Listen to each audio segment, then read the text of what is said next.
Hello there, you wonderful people. I hope you're safe and I hope that you're well. In this week's video, because we all should be back to school, college or sixth form, I would like to just recap and make sure that you are on the right track to having a good academic year. New starts, new classes, new year groups maybe, can really kind of throw up change. And whilst some of us can be really adaptable to that and kind of really resilient, sometimes it can be really, really tricky. So what I would like us to do is I'd like us to just go through some steps to make sure that this is going to be your academic year for you to really try hard and exceed. So let's get on with it. So as you know, you've had at least 6 weeks off for the summer holidays, which I'm sure has been brilliant, not necessarily always having to have a bedtime routine. But one thing that I do need you to really consider is starting to implement and really get back into that bedtime routine. And with that, what I recommend you to have is a sleep schedule. And that sleep schedule, if you're going to put a time on it, that would be perfecto.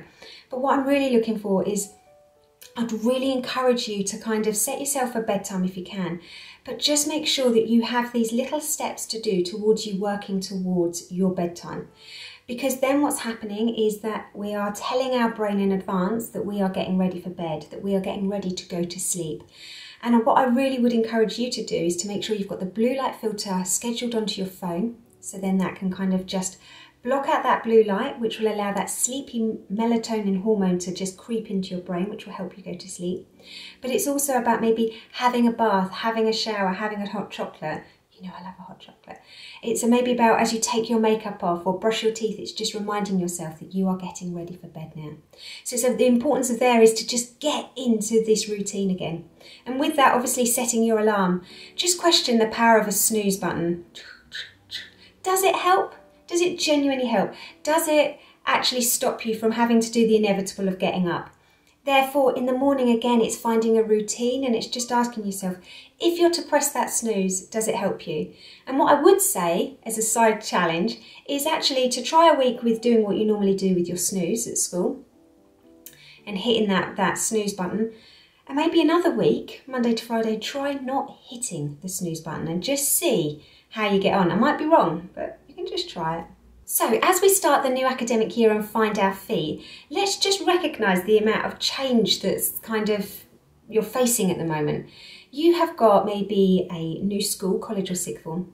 You'll also find that there might be a new seating plan in class, therefore you might be having to kind of have conversations with new people.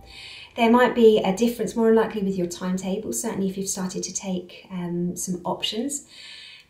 We have to make sure that we can realise that actually at the beginning of an academic year, it can be quite worrying, it can be quite stressful, it can be full of feelings of feeling anxious. So let's just take a break on being so hard on ourselves and kind of really pushing ourselves. Let's just ease ourselves into it. Let's just ease ourselves into making these new friendships. Maybe finding new routines at school, new rules, new policies, new procedures. And let's just be a little bit less harsh on ourselves. So I suppose what I'm saying is just find some self-compassion, because change can really take it out of us and it can be quite exhausting as well.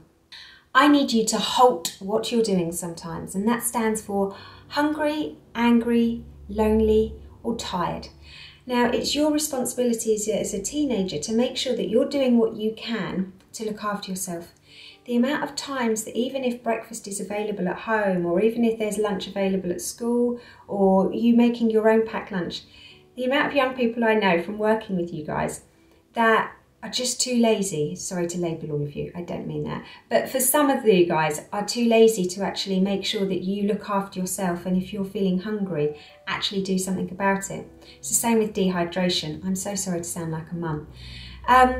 With the next one, angry. If you're going to school and you're feeling angry, that is not going to help you have a good day. Okay, so I need you to explore maybe why you're feeling angry. The loneliness can be a really hard feeling. It's certainly like for a young person.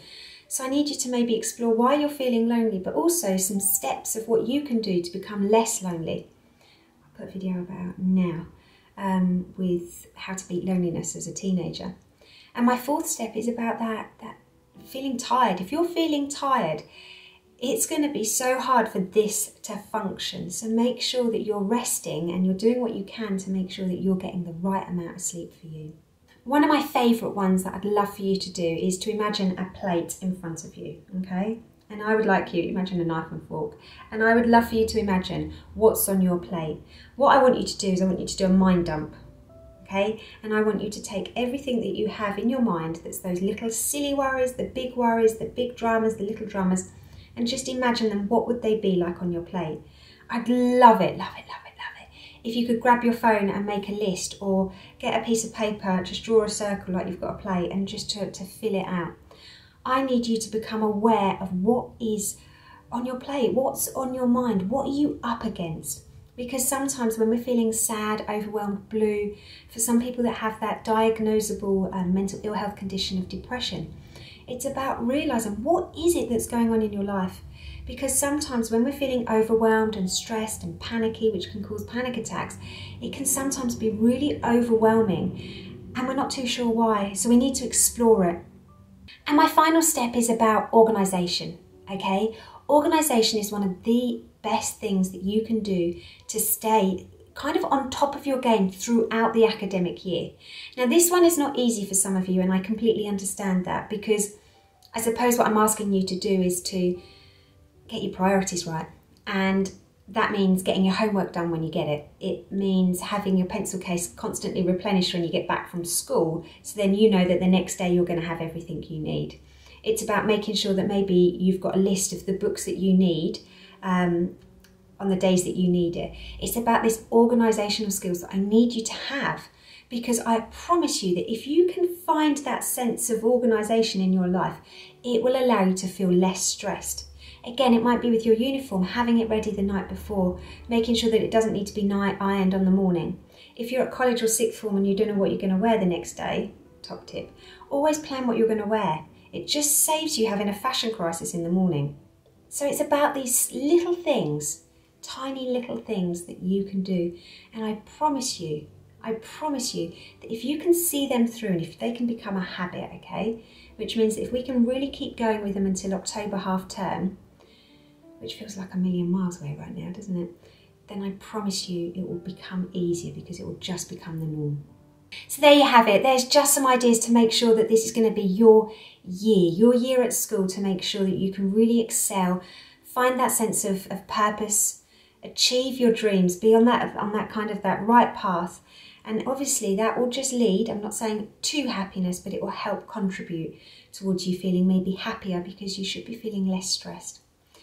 Take care, stay awesome, and I'm here if you need me. And just a side note, if you're still watching this, I would like to say a massive thank you to all of those people that have been following me or coming across from TikTok. Having over 3 million views on one video was completely life-changing summer, I can assure you, so thank you.